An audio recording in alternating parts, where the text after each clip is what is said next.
নমস্কার, আমি কৃষ্ণ পাত্র।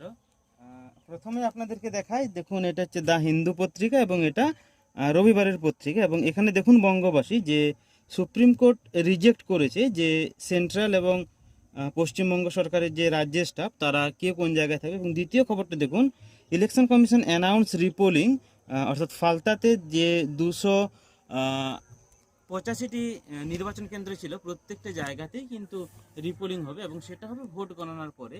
এবং আজ সেই ভোট গণনার দিন, অর্থাৎ 29 তারিখের পর আজকের যে 4 তারিখ আসতে মনে হচ্ছে দীর্ঘ সময় নিয়ে নিয়েছে। সুতরাং আপনারা প্রত্যেকেই বুঝতে পারছেন যে মানুষের একটা, শুধু মানুষের বলবো না, সম্পূর্ণ ভারতবর্ষের হয়তো এখন নজর পশ্চিমবঙ্গের উপর। কিন্তু প্রশ্নটা দেখুন, আপনি যদি সোশ্যাল মিডিয়া বা রিলস দেখেন, প্রত্যেকেই বলছেন যে আচ্ছা এবারে পরিবর্তন হবে তো, আচ্ছা এবারে দাদা না দিদি। দেখুন, আর দিদির এবারে যে উচ্ছ্বাস, আচ্ছা এই প্রশ্নগুলো যে বারবার দেখুন প্রত্যেকটা মানুষের মনে একই কথা, আচ্ছা এবারে পরিবর্তন হবে কি, বা পরিবর্তন হওয়াটা কতটা জরুরি। আচ্ছা এটাকে ভেবে বলুন যে এটা কি আমাদের কোনো রকম ভাবে ব্রেন ওয়াশ করা হচ্ছে যে আমরা সবাই একই ধরনের কথা বলছি, নাকি এটা একটা সময়ের দাবি। প্রশ্নটা আজকে 4 তারিখে জানা যাবে এবং সকাল 8টার পর সেটা আরম্ভ হবে। আমাদের দেখুন পশ্চিমবঙ্গবাসীর ভাগ্যে কি আছে আমরা কেউ জানি না।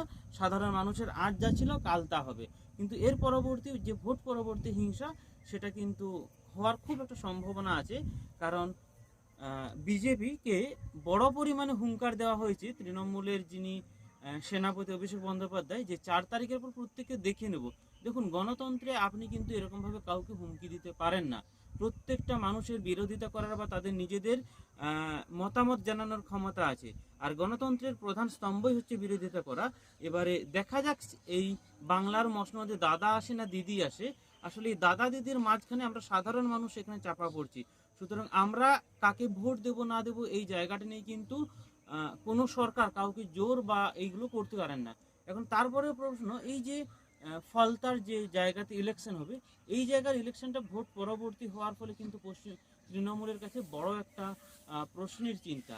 এবং সেখানকার মানুষের যদি আপনি দেখেন, বিশেষ হিন্দু মানুষের, তাদেরকে কিন্তু এখনো পর্যন্ত ডমিনেট করা হয়।